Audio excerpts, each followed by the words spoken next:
데일 카네기 인간관계론 2부.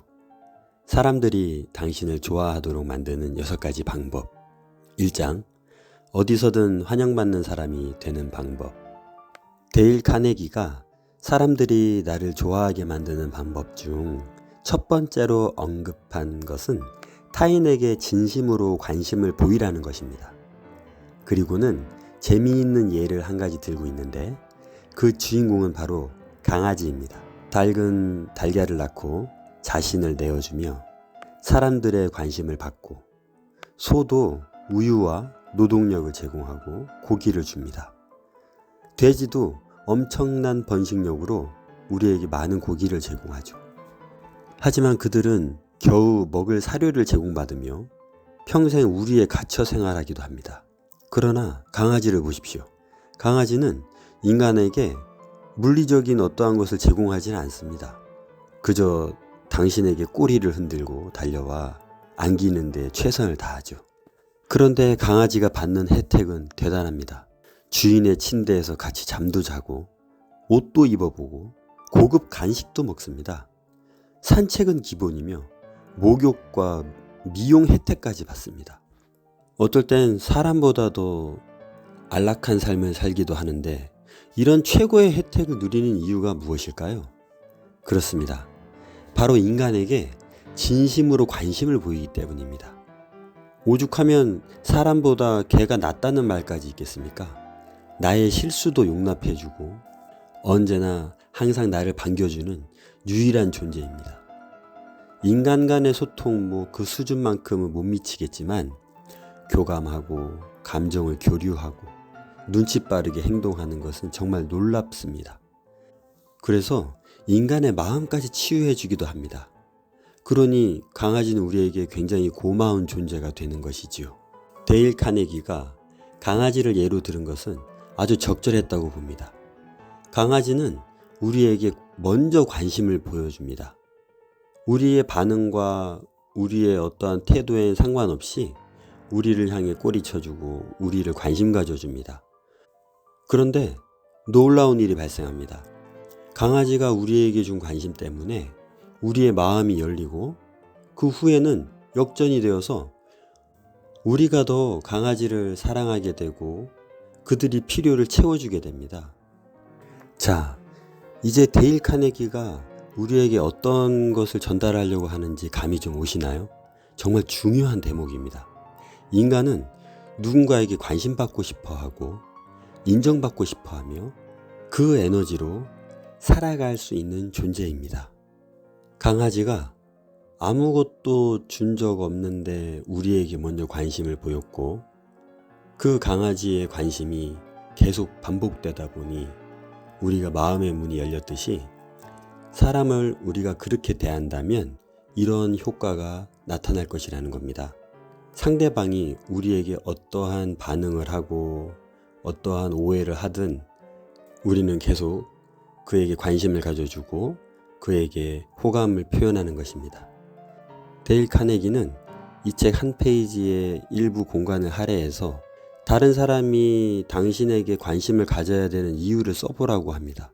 실제 책 페이지의 공간이 제공하고 있는데 잠시 고민하다가 기록할 수가 없었습니다.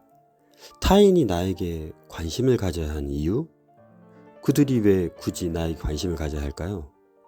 나에게 유독 관심을 많이 보이는 사람은 나에게 뭔가 얻어낼 것이 필요한 사람들이 많습니다. 그들은 내 마음은 안중에도 없고 나를 귀찮게 합니다. 자신이 얻어낼 거에만 집중합니다. 타인이 나에게 관심 가져줄 필요가 없다면 그들이 나에게 관심을 가져주길 기다리지 말고 적극적으로 내가 그들에게 관심을 표하는 것이 당연하다고 생각합니다. 루즈벨트 대통령도 자신 곁에서 돕는 모든 이들의 이름을 기억해서 불러주었다고 하고 성공한 많은 사람들이 타인에게 깊은 애정과 관심을 보여 그 성공한 자의 삶을 살 수 있었다고 데일 카네기는 예를 들고 있습니다. 300년이 넘도록 부를 누린 메디치 가문도 사람들의 마음을 얻는 자는 모든 것을 얻는다는 말을 대대로 마음에 새기게 했다고 합니다. 사람의 마음을 얻는 것이 이처럼 중요한데 그 시작이 바로 지금 내가 타인에게 진심 어린 관심을 가지는 것입니다. 내가 타인에게 관심이 없다면 그 누구도 나에게 관심을 가져주지 않을 것이며 지구에서 혼자가 된 것 같은 고독을 마주하게 될 것입니다. 사회가 많이 변해서 혼자 여행 가고 혼자 밥도 먹고 혼자 영화도 보며 홀로 살아가는 사람들이 많은 요즘입니다. 그러나 매번 우리는 느낄 것입니다. 인간은 결국 혼자서 살아갈 수 있는 존재가 아니라는 것을요. 스스로 하늘나라를 선택한 사람들의 공통된 부분을 살펴보면 타인과의 유대관계가 없었다는 점은 굉장히 주목할 만한 부분이라고 생각합니다. 우리는 서로 소통하고 함께 기뻐하며 살아가야 합니다. 아무리 힘든 일이 우리 삶을 흔들어도 함께 해주는 이가 있다면 모든 역경을 이겨낼 수 있는 존재입니다. 서로가 서로에게 위로자가 되어줄 수 있는 것이지요. 이제 그 누구를 위해서도 아닌 자신을 위해서라도 타인에게 깊은 관심을 가져보면 어떨까요? 데일 카네기가 이것을 권면했기 때문이 아니라 우리가 이성적으로 판단하고 합리적으로 이것이 옳다고 생각해서 실천하는 것입니다. 오늘 누군가는 생일일 수도 있고요. 또 나의 소식을 기다리는 사람이 있을 수도 있고요. 나의 작은 관심이 큰 힘이 될 사람들이 있을 것입니다. 그들에게 따뜻한 손을 한번 내밀어 보시지요. 2장, 좋은 인상을 주는 간단한 방법. 데일 카네기는 우리가 쉽게 인식하지 못하지만 아주 중요한 사실 한 가지를 말해주며 2장을 시작합니다. 우리가 타인에게 어떻게 보이느냐 하는 것입니다. 40이 되면 얼굴에 책임을 져야 한다는 말이 있을 만큼 우리의 얼굴은 우리의 마음을 그대로 드러내며 우리의 삶을 함축하고 있습니다.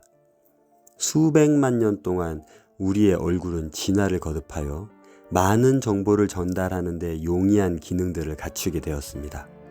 얼굴은 43개의 근육으로 이루어져 있으며 이 근육들이 감정을 잘 표현하는 데 사용됩니다. 그래서 얼굴은 그 사람의 마음과 살아온 인생을 보여주는 창문이 되는 것입니다. 그런데 우리는 자신이 타인에게 어떤 표정과 인상을 전달하고 있는지 망각한 채 살아가고 있지는 않나요? 여러분은 오늘 몇 명의 사람을 만났나요? 그들에게 여러분의 얼굴이 어떻게 전달되었을까요? 지금 거울 앞에 한번 서보십시오. 미소 짓는 얼굴보다는 굳은 표정은 아닌지. 저 역시도 이론적으로는 너무나 잘 알던 내용이며 이해하기 어려운 내용도 아니지만 나의 얼굴을 신경 쓰면서 마트를 가거나 누군가를 만나거나 또 누군가에게 인사를 건네지는 않았던 것 같습니다. 제 자신만 신경 쓰지 않았을 뿐 아마 당시에 제 감정이 얼굴에 잘 표현되어서 전달되지 않았을까 싶습니다. 우리는 옷을 사거나 신발을 살 때에도 수많은 것들 중에서 가장 내 마음에 들고 나랑 어울릴 것 같은 것을 고민하며 삽니다. 머리를 하러 갈 때도 그렇고요.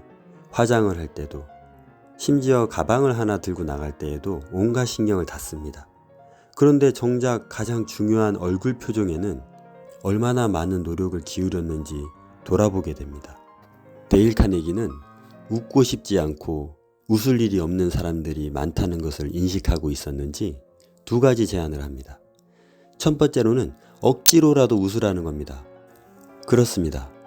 우린 억지로라도 웃을 수 있는 능력을 가지고 있습니다. 다행스럽게도 억지로 웃었지만 그 웃음 때문에 다시 웃을 수 있게 되기도 합니다. 몸이 반응하는 것이지요. 그 웃음은 또 다른 웃음을 만들어내어서 결국 행복해지게 만듭니다. 행복해서 웃는 것과 동일하게 웃어서도 행복해진다는 것입니다. 이 얼마나 아름다운 선물입니까? 역시 우리 몸은 스스로를 지킬 수 있는 해결책을 가지고 있는 것 같습니다. 두 번째로 제안한 것은 미래의 행복을 끌어다 지금 사용하라는 것입니다. 이미 행복한 사람이 된 것으로 생각하고 매일 웃으라는 것입니다. 이것은 제가 자주 쓰는 방법인데 희망하는 일들이 마치 이루어진 상상들을 자주 합니다. 그러면 정말 거짓말처럼 제가 웃고 있습니다. 그리고 그 꿈이 이루어진 것처럼 착각하기도 합니다. 그런데 그게 싫지가 않습니다. 허상이고 망상이라고 생각되지도 않습니다. 그 순간만큼 얼마나 행복한지 모릅니다. 셰익스피어는 본질적으로 좋고 나쁜 것은 없다고 했습니다. 우리의 생각이 그것을 좋게 하거나 혹은 나쁘게 만든다는 것입니다. 링컨은 대부분의 사람들이 자신이 마음 먹은 만큼만 행복해진다고 느꼈다고 합니다. 데일 카네기는 미소야말로 우리가 가장 투자할 만한 것이라고 말하고 있습니다. 돈이 들지 않습니다. 그런데 미소가 우리를 부자로 만들어준다는 것입니다. 이것보다 더 훌륭한 투자가 어디 있겠습니까? 행복한 삶으로 인도해주고 우리에게 많은 것을 가져다 줄 수 있는 미소를 가지는데 최선을 다할 필요가 있다고 생각합니다. 이렇게 데일 카네기는 2장에서 미소를 담은 얼굴을 위해 웃으라고 조언합니다.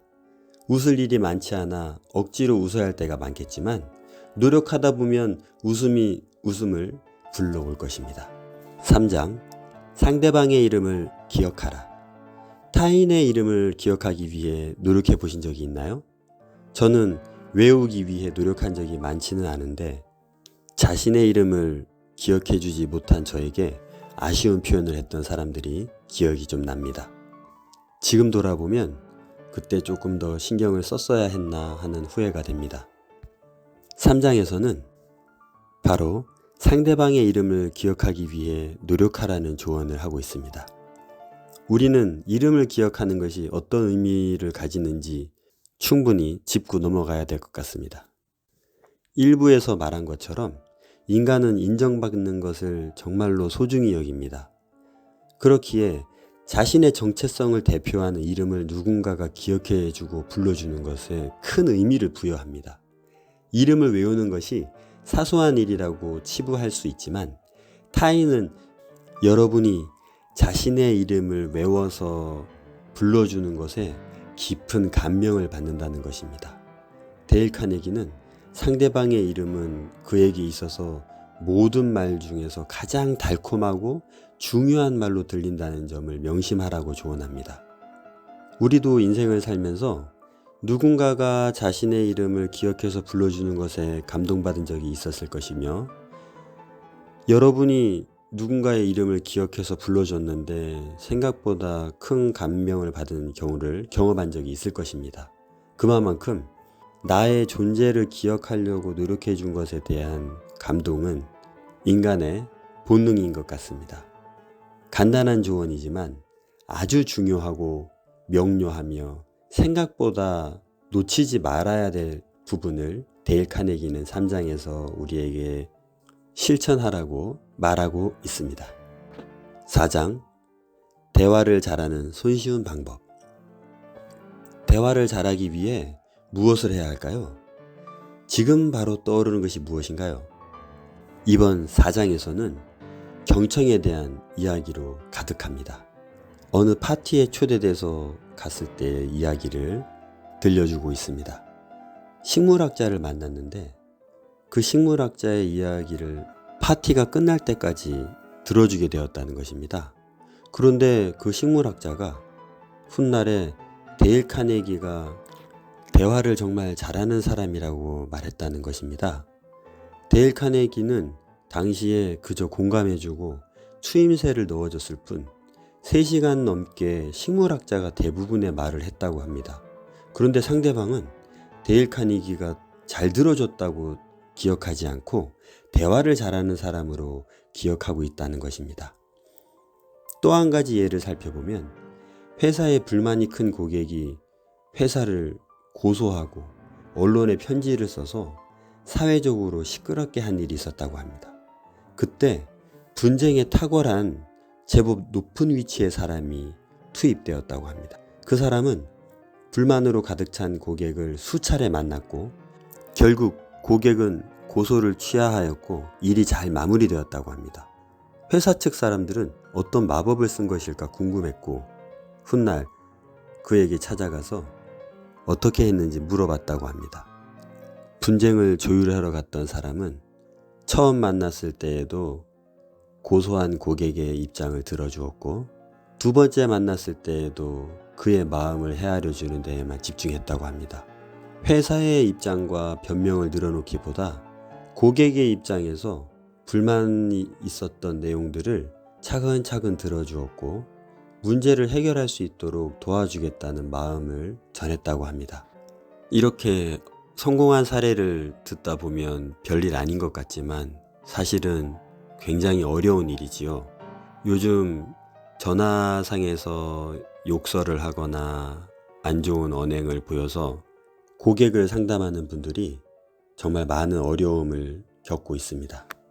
하지만 불평과 불만으로 가득 찬 사람을 다루는 유일한 방법이 그 사람의 감정을 헤아려주고 이해해주는 것 말고는 무엇이 있을까요? 명 MC의 조건도 초대 손님의 말을 잘 들어주는 것이 아닐까요? 사람은 자신의 이야기에 주목하고 자신의 이야기를 경청해 줄 때 자신이 소중한 존재가 되었음을 느낍니다. 1장부터 지속적으로 관통하는 것이 한 가지 있는데 그것이 바로 인간은 소중한 존재라는 것을 느끼기를 간절히 원하고 갈급해한다는 것입니다. 이 부분을 데일 카니기는 놓치지 않고 계속 강조하고 있습니다. 누군가와 대화를 나눌 때 자신의 이야기를 하고 싶어서 상대방의 말을 자를 때도 있고 상대방이 말을 하고 있는데 자신이 다음에 해야 될 이야기를 생각하느라 귀를 기울이지 않는 사람들도 많습니다. 그렇기 때문에 상대방의 이야기를 잘 들어주는 사람이 정말로 소중한 사람이 될 것입니다. 여기서 한 가지만 짚고 넘어가겠습니다. 우리는 누군가의 이야기를 정성껏 경청하며 살고 있을까요? 데일 카네기는 이것이 손쉬운 방법이라고 제목을 달아놓았는데 경청이 결코 쉬운 일이 아닌 것 같습니다. 경청을 해야 되는 건 알겠지만 어디서도 그 누구도 나의 이야기에 귀 기울여지지 않는 상황에서 타인의 이야기에만 집중하며 사는 것이 결코 쉬운 일은 아닌 것 같습니다. 게다가 했던 말을 계속 반복하는 사람도 있고 주제를 벗어나 장황하게 이야기를 늘어놓는 사람도 있고 무슨 말을 하는지 모르게 횡설수설하는 사람들도 있습니다. 이런 사람들을 편안하게 경청해 준다는 것이 얼마나 어려운 일입니까? 그리고 자신이 아는 것을 지나치게 확신하여 그것이 전부인 것처럼 말하는 사람, 타인의 의견을 수용할 여지를 두지 않고 설득하려고만 하는 사람, 이런 사람들과 나의 소중한 시간을 흘려보낸다는 것은 정말 피하고 싶은 만남입니다. 그러므로 여기서 타인의 말을 경청하는 자세를 가져야 한다는 뜻은 만나게 되는 모든 사람에게 적용하라는 것이 아니라 각자가 자신의 인생에서 만나게 되는 소중한 사람들, 또 가려야 되는 사람들을 선별해서 최선을 다하라는 것입니다. 불필요한 강요나 설득을 하려는 사람들과의 대화는 지혜롭게 피하고 나의 이야기를 경청해 주는 사람도 만나고 또 내가 나의 이야기를 경청해 준 사람들의 이야기를 또 경청해 주면서 선순환이 될 수 있도록 인간관계를 잘 해나가기를 바랄 것입니다. 이번 장의 핵심은 타인의 이야기를 무조건 경청하라는 것이 아니라 타인에게 관심을 적극적으로 가지라는 것입니다. 그가 하고 싶은 이야기가 무엇인지 살펴보고 그가 충분히 편안하게 그 이야기를 나에게 할 수 있도록 마음의 여유를 가지고 그에게 다가가라는 것입니다. 5장, 사람들의 관심을 끄는 방법. 5장은 4장의 연장선에 있는 내용입니다. 타인이 하고 싶은 말이 무엇인지 먼저 관심 가져주고 그가 하고 싶어하는 말을 경청하는 사람이 되어야 하는데 어떻게 그렇게 대화를 이끌어갈 수 있을까요? 우리가 살아가면서 만나게 되는 사람들이 초면인 경우도 있고 가끔 만나 얼굴은 알고 있지만 많은 대화를 나눠보지는 않은 사람들일 수도 있습니다. 상대에게 들려줄 테니 하고 싶은 이야기를 해보라고 다짜고짜 요청할 수도 없는 노릇입니다. 그래서 데일 카네기는 이번 장에서 그 방법을 제시해 줍니다. 바로 다른 사람의 관심사를 찾으라는 것입니다. 그리고 자연스럽게 그 관심사에 대해 함께 대화를 이어나가라는 것입니다. 그러면 상대는 자신의 관심 분야이기 때문에 기분 좋게 이야기해 나갈 것이라는 것이죠. 이렇게 하기 위해서 루즈벨트 대통령은 밤을 새워 준비하기도 했다고 합니다. 대통령 관저에서 내일 방문하게 되는 사람들이 어떤 일을 하며 취미가 무엇인지를 미리 알아내어서 공부하고 만났다고 합니다. 또한 사업가나 세일즈맨들도 거래처 대표의 마음을 사로잡기 위해 관심사를 공부해서 찾아가 좋은 성과를 얻어내는 사례들도 제시하고 있습니다. 여러분은 혹시 물건을 팔아본 적이 있습니까?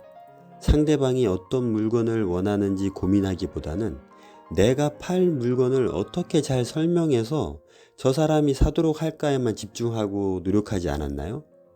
물건을 파는 것과 상관없이 상대의 고민을 먼저 들어주고 그의 관심사에 대해 관심을 가져주었다면 결과는 어땠을까요? 이제부터라도 누군가를 만날 때 그의 관심사가 무엇일까를 고민해보고 만난다면 훨씬 더 좋은 대화를 나눌 수 있을 것입니다. 6장 사람들이 당신을 보자마자 좋아하게 만드는 방법. 6장은 제목부터 저의 관심을 집중시켰습니다. 사람들이 나를 보자마자 좋아한다? 상상만 해도 기분 좋은 일이며 이런 주제로 소설과 영화도 제작될 만큼 많은 사람들이 원하는 것일 것입니다.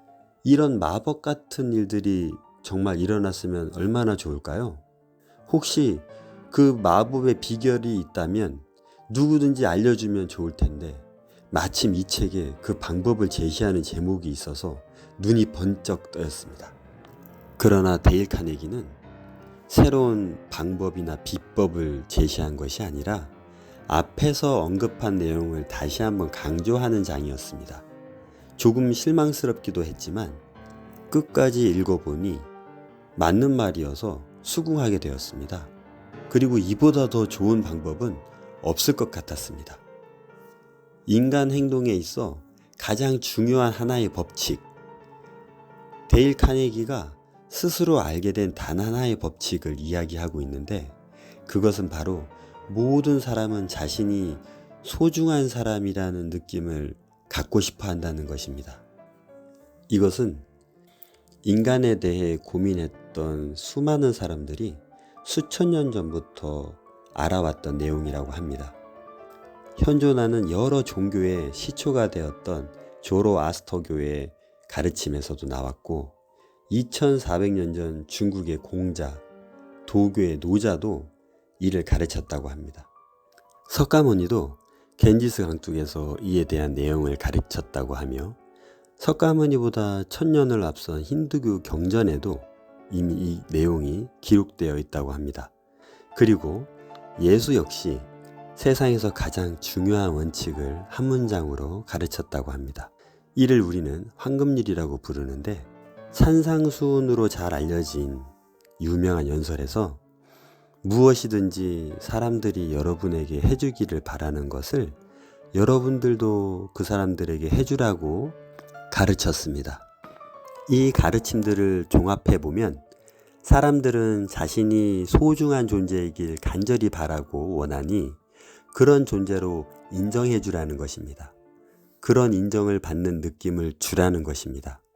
그리고 일부에서 언급한 에머슨의 말을 기억하라고 합니다. 내가 만나는 모든 사람은 어떤 부분에서든 나보다 나은 사람들이고 그들에게 배울 점이 있다는 것입니다. 가식과 거짓으로 위장하여 상대방에게 당신이 소중한 존재라는 것을 부각시키라는 것이 아니라 실제로 인간은 완벽하거나 완전한 존재일 수 없기 때문에 당연히 겸손해야 하며 그 마음은 진실되어야 한다는 것입니다.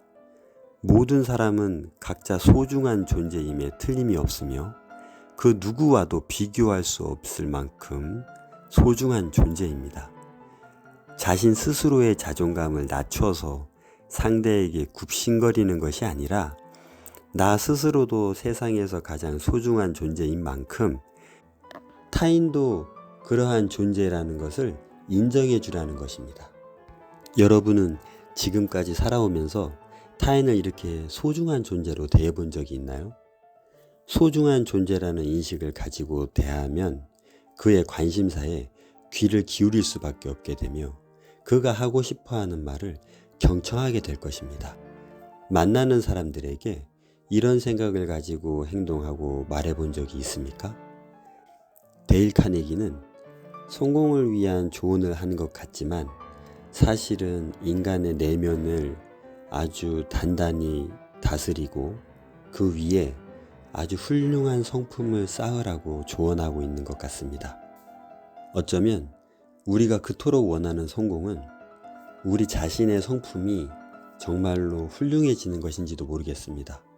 성품이 훌륭해졌더니 사회적으로도 성공하게 되는 것, 바로 그 원리를 데일 카네기는 우리에게 설명해주고 있는 것 같습니다. 오늘 하루 소중한 사람에게 마음을 전하는 것을 실천해 보시기를 바라고, 웃는 모습을 위해서 미소 한번 지어 보시면 좋을 것 같습니다. 다음 시간에 더 행복한 모습으로 만나기를 기대하며 건강하고 행복한 하루 보내세요.